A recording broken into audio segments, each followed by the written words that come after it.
ನಾವು ಮಾತು ಕೊಟ್ಟಿದ್ದೇವೆ, ನಾವು ಉಮಾಕಾಂತ್ ನಾಗಮರಪಳ್ಳಿ ಅವರು ನಿಮಗ್ ಸಮರ್ಥನೆ ಮಾಡ್ತೇವೆ ಅಂತ ಹೇಳಿ.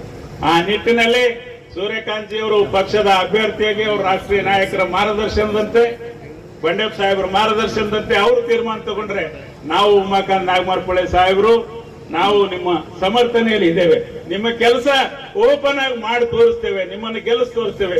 ನಿಮಗೆ ಸೋಲಿಸಿದ್ರೆ ಇಡೀ ಜಿಲ್ಲೆ ಜನ ಮಾಫ್ ಮಾಡಲ್ಲ ಕೂಬಾ ಸಾಹೇಬ್ರೆ. ಈಗ ನೀವು ಮಾಡಿರ್ತಕ್ಕಂಥ ಕೆಲಸ ಇತಿಹಾಸದಲ್ಲಿ ಗೊತ್ತಾ, ಒಬ್ಬ ಬಡತನದ ಮನೆತನದಿಂದ ಮುಂದೆ ಬಂದು ಭಗವಂತ ಖೂಬಾ ಅವರು ಇವತ್ತು 2 ಸರಿ MP ಆಗಿ ಇವತ್ತು ಕೇಂದ್ರ ಮಂತ್ರಿಯಾಗಿ ಇವತ್ತು ಏನು ಸಾಧನೆ ಮಾಡಿದಾರಲ್ಲ, ಅದು ಮೋದಿ ಗೌರ್ಮೆಂಟ್ ಮಂತ್ರಿ ಆಗಿದಾರಲ್ಲ, ಅವ್ರಿಗೆ ಸೋಲ್ಸೋದಂದ್ರ ಬೀದರ್ ಜಿಲ್ಲಾ ಡೆವಲಪ್ಮೆಂಟ್ ನಮ್ಮ ನಾವೇ ಬಾಗಿಲು ಹಾಕೊಂಡಂಗದ ಎಂಬ ಮಾತಿನದ ಇವತ್ತಿನ ಸಂದರ್ಭದಲ್ಲಿ ಎಲ್ಲರಿಗೂ ಗೊತ್ತದ. ಎಲ್ಲರ ಬೈದಾಗದ ಮೋದಿ 400 ಸೀಟ್ ತರ್ತಾರಲ್ಲ ಹೇಳ್ರಿ ನೀವು, ತರ್ತಾರಲ್ಲ ಹೇಳ್ರಿ ನೀವು. ಮುಂದಿನ ಪ್ರಧಾನಮಂತ್ರಿ ಯಾರು ಆಯ್ತಾರ? ಮೋದಿ ಆದ್ರೆ ಭಗವಂತ ಖೂಬಾ ಗೆದ್ರು ಮತ್ತ ಮಂತ್ರಿ ಆಯ್ತಾರ? ಆಗಲ್ಲ. ಮತ್ ಯಾರ ಒಬ್ಬ ಸಣ್ಣ ಹುಡುಗ ಗೆದ್ಸರು ಏನ್ ಫೈದಾ ಆಗತ್ತರಿ? ಅವ್ರು ಹೋಗಿ ಏನ್ ಮಾಡೋರ ಹೇಳ್ರಿ. ನಾನು ಟೀಕೆ ಮಾಡ್ತಾ ಇಲ್ಲ, ಈ ವೇದಿಕೆ ನಂಗೆ ಟೀಕೆ ಮಾಡ್ಬೇಕಂತ ಇಚ್ಛೆನೂ ಇಲ್ಲ. ಅದು ಏನ್ ಮಾಡ್ತಾರೆ ಹೇಳ್ರಿ. ನಮ್ಗೆ ಮ್ಯಾಗ ಮೋದಿ ಹೊಂಟಾರ, ಸರ್ಕಾರ ಬಿಜೆಪಿ ಹೊಂಟದ. ಒಂದು ಭಗವಂತ ಖೂಬಾ 2 ಸರಿ MP ಆದ್ರೆ ಇಷ್ಟೊಂದು ಹೈವೇ ರೋಡ್ ಮಾಡ್ಯಾರ, ಇಷ್ಟೊಂದು ಟ್ರೈನ್ಗಳು ಮಾಡ್ಯಾರ, ಇಷ್ಟೊಂದು ವ್ಯವಸ್ಥೆಗಳು ಮಾಡ್ಯಾರ, ಇಷ್ಟೊಂದು ಇತಿಹಾಸ ನಿರ್ಮಾಣ ಮಾಡ್ಯಾರ. ಇನ್ನೊಂದು ಬಾರ ನಾವಾಗಾರ ಅವ್ರಿಗೆ ಏನಾರ ಗಲ್ತಿ ಮಾಡಿದೆವು ಸ್ವಾರ್ಥಕ್ಕಾಗಿ 1500 ರೂಪಾಯಿ ಸೆಲೆಕಂದ್ರ ನನಗೇನು ಅರ್ಥ ಆಗಲ್ಲ. ನಾ ಒಂದು ಮಾತು ಹೇಳ್ತೀನಿ, ಅಧಿಕಾರದ ಆಸೆ ಇರಬೇಕು, ಅದ್ರ ದುರಾಶೆ ಇರಬಾರ್ದು. ನೀವು MLA ಆಗಿರಿ, ಮಂತ್ರಿ ಆಗಿರಿ, ಒಳ್ಳೆ ಕೆಲಸ ಮಾಡಿ ತೋರಿಸಲ್ಲ. ರಾಜ್ಯದಲ್ಲಿ ಜನ ನಿಮಗೆ ಅವಕಾಶ ಕೊಟ್ಟಿದ್ದಾರೆ, ಕೊಟ್ಟಿಲ್ಲ ಅಂತ ನಾನು ಹೇಳ್ತಾ ಇಲ್ಲ. ಬ್ಯಾಂಕ್ ನಿಮ್ ಕೈಯಾಗ ಜನ ಉಮಾಕಾಂತ್ ಸಾಹೇಬ್ರು ಎಲ್ಲರೂ ಸೇರೆ ಕೊಟ್ಟಾಗ ಮಾಡಿ ತೋರಿಸ್ರಿ ಒಳ್ಳೆ ಕೆಲಸಗಳು.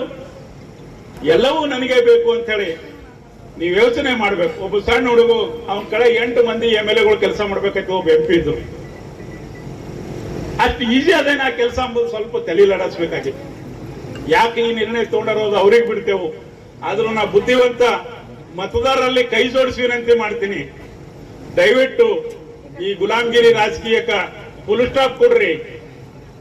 ಒಬ್ಬ ಒಳ್ಳೆ ವ್ಯಕ್ತಿ, ಒಬ್ಬ ನಿಷ್ಕಳಂಕ ವ್ಯಕ್ತಿ, ಒಬ್ಬ ನಿಸ್ವಾರ್ಥ ವ್ಯಕ್ತಿ ಸ್ವಲ್ಪ ಕಠೋರ ಮಾತಾಡ್ತಾರೆ ಖೂಬಾ ಸಾಹೇಬ್ ಅಂತ ಕೆಲವರಿಗೆ ಕೆಟ್ಟದ್ ಅನ್ಸಿರ್ಬೇಕು. ನಾ ಇಲ್ಲ ಅಂತ ಹೇಳ, ಆದ್ರೂ ಸುಳ್ಳು ಹೇಳಲ್ಲ ಮನುಷ್ಯ. ನಾ ಹೇಳ್ತೀನಿ ನೇರವಾಗಿ, ಸುಳ್ಳು ಹೇಳೋದು ಆದತ್ತಿಲ್ಲ. ಆಯ್ತದ ಆಗಲ್ಲ ಹೋರಿ ಏನಚ್ಚಿರಿ ಅಂತಾರ. ಅದೇ ನಮಗ್ ತಪ್ಪು ಅನ್ಸಿ ಹೆಗಲ ಮ್ಯಾಗ ಕೈ ಹಾಕಿ ಬಾಳ ಬಾರಿ ಇದ್ದೀನಿ ಅಂಬುದು ಹಾಗಾದ್ರೆ ನಮಗ್ ಪಸಂದ್ ಬರ್ತದ ಅಂದ್ರೆ ಅದಕ್ಕೆ ಏನೂ ಮಾಡಕ್ಕಾಗಲ್ಲ.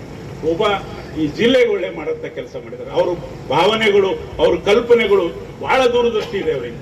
ಒಳ್ಳೆ ಈ ಜಿಲ್ಲೆ ಅಭಿವೃದ್ಧಿ ಮಾಡ್ಬೇಕಂತ ಕನಸಿಟ್ಕೊಂಡ್ರೆ ಯಾವ ರೀತಿ ಶಿವರಾಜ್ ಪಾಟೀಲ್ ಸಾಕೂರ್ಕರ್ ಈ ನಮ್ಮ ಮರಾಠವಾಡ ಭಾಗದಲ್ಲಿ ಇತಿಹಾಸ ನಿರ್ಮಾಣ ಮಾಡಿದ್ರು, ಅದೇ ಒಂದು ರೀತಿಯಲ್ಲಿ ಇವತ್ತೇನದ ಅಂತಂದ್ರೆ ಯಾರಿಗೂ ಕೆಟ್ಟದ್ದು ಬಯಸೋದ ರೀತಿಯಲ್ಲಿ ಭಗವಂತ ಖೂಬಾ ಅವರು ಇವತ್ತು ಮೋದಿ ಕ್ಯಾಬಿನೆಟ್ ನಲ್ಲಿ ಮಂತ್ರಿಯಾಗಿ ಕೆಲಸ ಮಾಡ್ತಾ ಇದ್ದಾರೆ.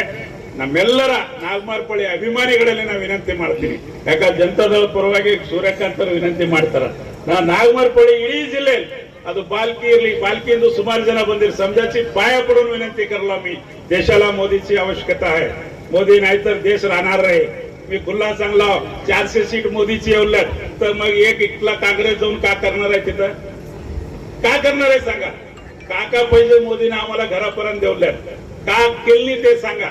आज देश राहावा, राष्ट्रहित मध्ये आम्ही समजे निर्णय घ्यावा. तर एकच विनंती आहे, समजे मिळून आजपासून 7 मे पर्यंत आम्ही घरात न बसता हे समजे डोक्यात ठेवू नका. मी समजे छत्रपती शिवाजी महाराजचे अभिमानी लोकांना विनंती करतो. छत्रपती शिवाजी महाराजचं बी एकच वाक्य होतं, हिंदवी स्वराज स्थापना. मोदीचं काय आहे? मोदीचा बी तेच उद्देश आहे, हिंदवी स्वराज स्थापना करायचं. आमचं कर्तव्य आहे हे छोटं मोठं गोष्ट टाकून देऊ. कुणाला का भेटलं न भेटलं नंतर खुबा साहेबचे हात धरून त्यांना घेऊन जाऊ दिल्लीला, त्यांना घेऊन जाऊन अमित शहाला भेटू. मुळे साहेब मजबूत आहेत. मुळे साहेबला खुबा साहेबला जाऊन तिथं अमित शहा मोदी साहेबला भेटू. हा समाजाला न्याय द्या म्हणायची कोशिश आपण करू 100%. आणि भाजपाकडूनच न्याय भेटणार आहे हे मी तुम्हाला ओपन सांगलो. आजपर्यंत दुसरा पार्टी काही केली नाही मराठा समाजला. ओपन सांगलो. थोडा खराब वाटल्याने माफ करा, पण समजा जे बी झालंय, आज मराठा निगम झालाय, शिवाजी महाराजचं सरकारतर्फे जयंती आचरण करायचं हो जे बी झालंय, 3 जिल्हा पंचायत